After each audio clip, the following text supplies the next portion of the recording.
My presentation will be on neurobiological basis of behavior, focusing on the brain and depression.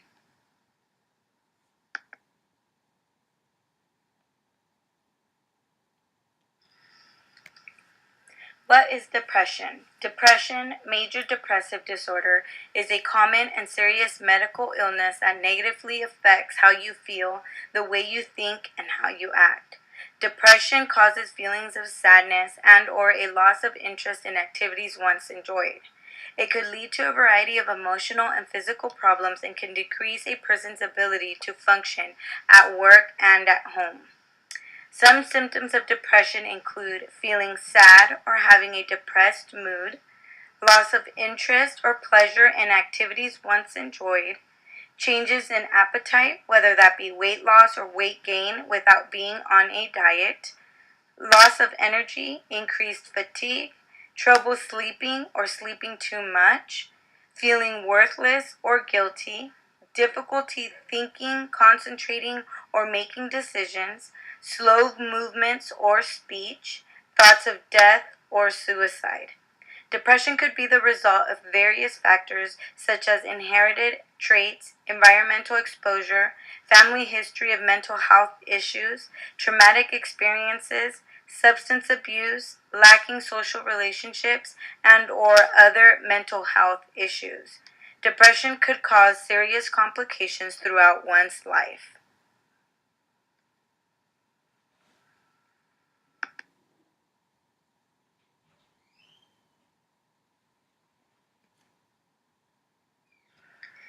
Depression could affect the brain.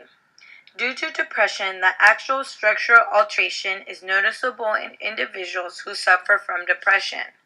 There are blood flow changes and the glucose metabolism is altered.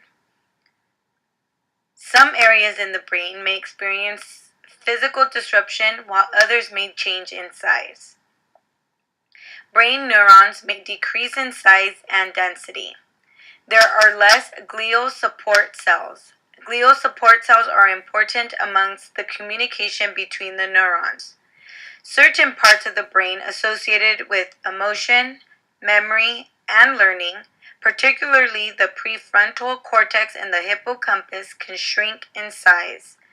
Due to these changes, individuals suffering from depression could be experiencing various emotional changes. Due to the loss of brain tissue, cavities in the brain, also known as ventricles, can become larger. The corpus callosum, which connect the two hemispheres of the brain, can become either bigger or smaller.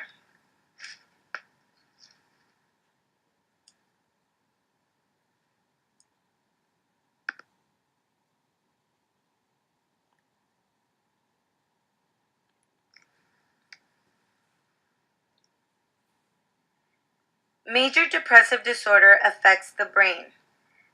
There are different levels of depression. Individuals could suffer from a mild, moderate, or severe depression. Major depressive disorder is a serious, long-lasting, and intense form of depression. There are 3 parts of the brain that plays an active role in the diagnosis of major depressive disorder. Hippocampus is located near the center of the brain. It stores memories and regulates the production of a hormone called cortisol. Cortisol is released during times of physical and mental stress, which also includes the moments one is depressed. Problems can arise when excessive amount of cortisol are sent to the brain, which causes the production of new neurons to become slower and the neurons in the hippocampus to shrink. This could lead to memory problems in the future. The prefrontal cortex is located in the very front of the brain. It is responsible for regulating emotions, making decisions, and forming memories. When the body produces an excessive amount of cortisol, the prefrontal cortex also appears to shrink. The amygdala facilitates emotional responses. Those suffering from depression, their amygdala becomes enlarged and more active due to high levels of cortisol, which could cause disturbances in one's sleep and their activity pattern.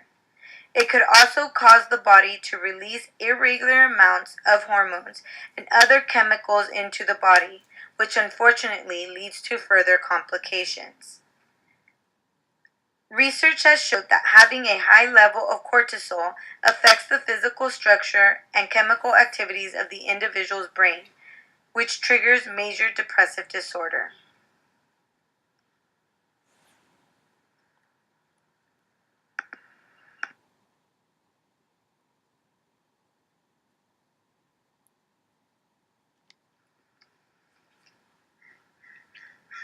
Depression can have an impact on learning.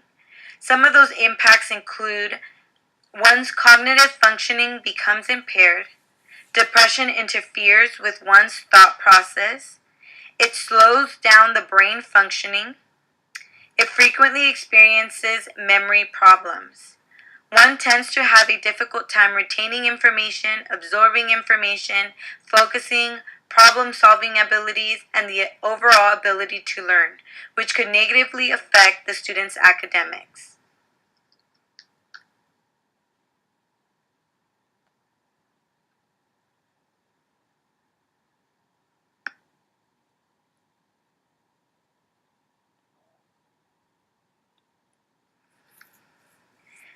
Depression can have academic consequences. Although there may not be any positive consequences from a student suffering with depression, there are positive interventions that could be implemented to support the student. That includes student may be eligible for a 504 plan or IEP. Additional supports for the student may be given to the student during and outside of school. Creating a support system at school that will support the student during school hours. School counselors intervene and implement various interventions to assist the student. Some negative consequences include students may be unable to complete tasks that involve high motor and cognitive skills.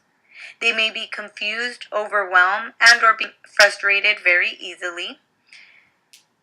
Additional depression symptoms can also play a role in the learning issues students may run across, which includes low self-esteem, and that can cause feelings of worthlessness, hopelessness, and self-hatred.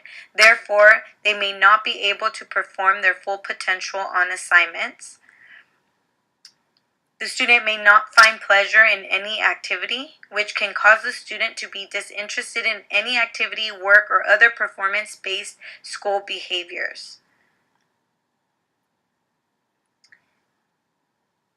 Students may be experiencing significant sleep disturbances that could affect one's academic progress. That can affect their motivation, ability, and their focus during school-related tasks. It can also affect their physical and psychological health, which also has an effect on students' academic progress.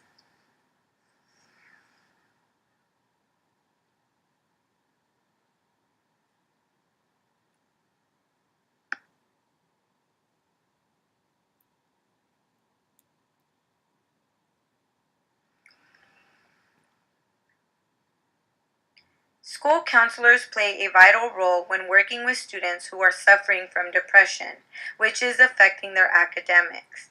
As a school counselor, one could meet with the student individually where they can have an open discussion without any judgment on what the student is experiencing. During these moments, one could see what interventions could be implemented to better assist the student with their depression. School counselors can also conduct counseling groups. There are endless topics that school counselors can conduct their counseling groups based off of. The topics could consist of depression, motivation, social skills, emotions, goals, and many more. The goal is for the student to feel that they are not alone and everyone could work together to gain the necessary knowledge, skills, and strategies that could be put into practice when needed. School counselors can also refer students to outside agencies, such as outside counseling and also support groups. School counselors can also meet with the student's parents or guardians to discuss the disorder, get a better understanding and different perspective on the student's disorder, and work together to create a plan that could be implemented to support the student during and outside of school. School counselors should collaborate with administration, teachers, and psychologists to work together to support the student throughout the day. The school counselor can also evaluate the disorder and see if the student is eligible for a 504 plan or IEP.